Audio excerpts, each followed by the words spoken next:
Welcome to our second week in our series called Sit, Walk, and Stand. In this session, I want to still focus on sit. It is about our identity, and I hope that you had a wonderful time with your group last week. So I do think we still need to stand still a little bit with our identity, because it's something that we all struggle with as Christians. You see, as Christians, we tend to want to make sure that we do a lot of works, and we forget that the most important place is actually to get a seat with God. It's an invitation from Him to make sure that we find our identity in Him, that He leads us, and that He's the one that initiated it, and that we find our identity not in what we do, but in who He is and what He has done. See, when it comes to sitting, I was reminded during this year again with our little boy Kian, that sitting is the first thing that he's got to learn.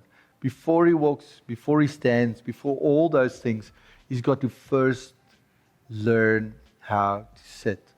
Therefore, I think sitting is so important. But it's a journey of faith. See, the big thing that you've got to do, you've got to believe.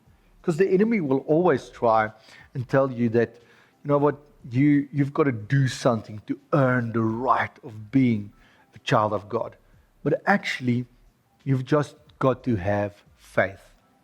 See, if I have to distinguish again between sitting, walking, and standing, walking and standing takes my effort.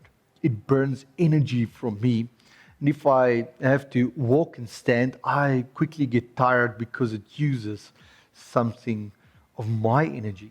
But sitting actually doesn't take anything from me. The only thing that it takes is that I've got to trust the chair that I sit on. I've got to actually let go. I've got to let go of my own effort and just relax and sit down. That's where our story starts.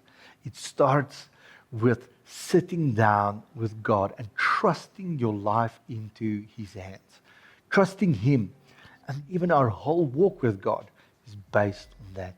See, Paul writes to the Ephesians church in Ephesians 2, verse 4 to 6 and 8.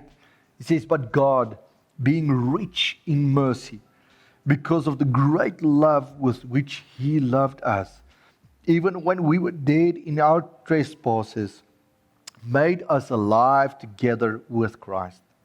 By grace you have been saved, and raised up with Him, and seated us with Him in the heavenly places in Christ Jesus.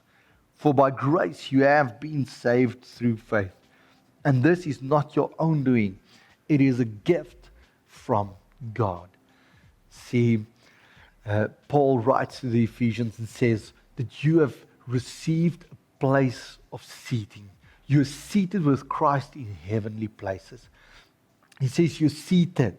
I want you to know this, that it is not a one-day seat reserved for you. You're seated already in your identity right now in heavenly places, next to Christ, with Him, in heavenly places. And you've got to understand it. You've got to change your thinking. You belong to God. You belong to His team. You are a child of God. And even as you spend time together tonight as a group, you must remember that if you are in Christ Jesus, we are family. Then you're brothers and sisters of one another. What a great family gathering that you can have also even today. I believe with all my heart, all it takes is faith. The Bible tells us that it only takes faith. And then this journey doesn't start one day, but even today. In 2 Peter 1 verse 3, Peter says, "His divine power has granted to us all things that pertain to life and godliness, through the knowledge of Him who called us to His own glory and excellence." You know, God has called you And He has given you everything that you need for a godly life even now. You have that inheritance in Him, and you can live that life even now. You're a child of God. I want to encourage you even tonight as you gather as a group. I really want you to encourage you and say, may you find again the heartbeat where it all starts. A faith that trusts in the grace of God and in the mercy of God. A faith that sits down and puts your trust completely in Him. It's not about what you do, but it's about what He has done. Our story, and even the book of Ephesians starts not with what you should do, but what is already done. You know, the most important certificate that I have on file is not my BA degree or even my matric certificate or any other certificate. The most important certificate for me is my baptism certificate.